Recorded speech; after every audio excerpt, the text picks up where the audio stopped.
this tutorial. So for today, I'm going to be taking you through how to create contact summary and condition cards.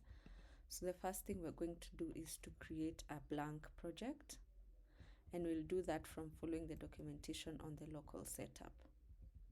So we'll create a blank project by copying this command.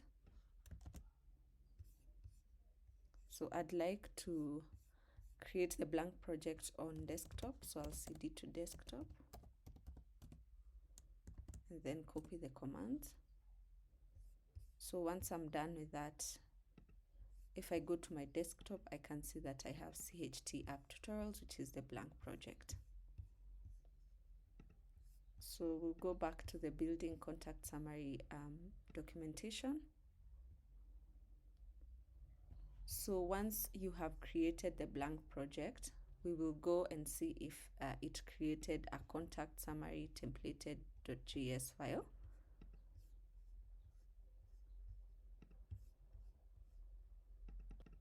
I'll open it with an editor because we need to edit some items. So it already comes preloaded with some code, but we'll follow through with the documentation to see what we need to do. So we'll start by adding dependencies and variables. We'll copy this and paste it in our file.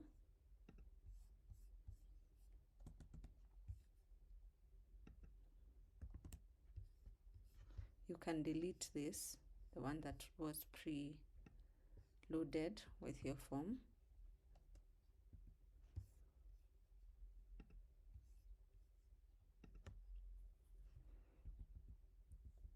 And as you can see, these are contacts and lineages that you have created. They are available globally for your contact summary. So then we'll go in and define our contact summary fields. These are some of the fields that we'd like to use for our forms or for the application while we are loading the forms, and for any other items that we need for our users in the application. And these fields are here.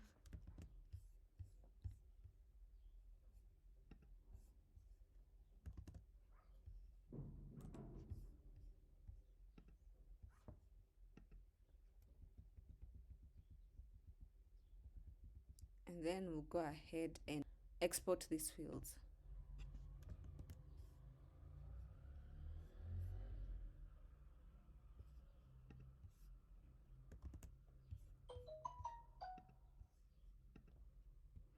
Once we're done with that, we'll compile and upload the app settings. We will copy this command. And as you can see in my application now, this is how it looks.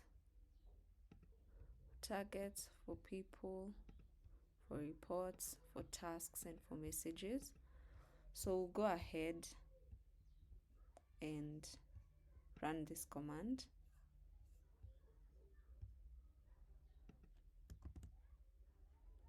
And I'll just change my password and username.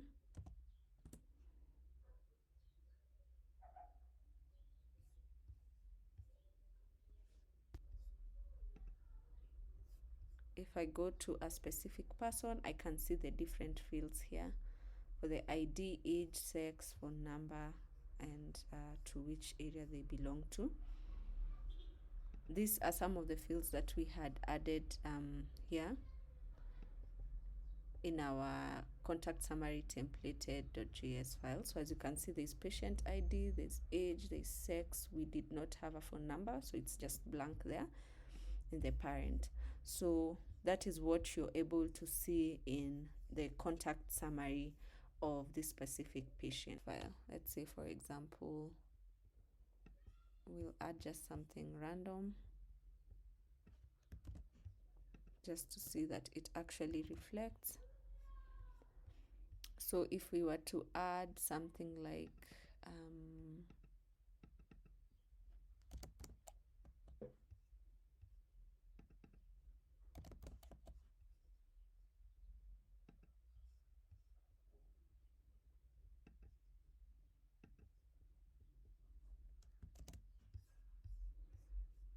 and we were to upload it,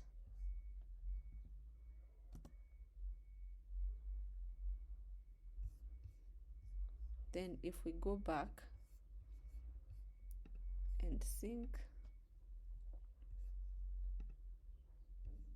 as you can see, the person field date, which we have just added, is what we get here. So you can customize it as much as you need, depending on what you need to be seeing on your contact summary.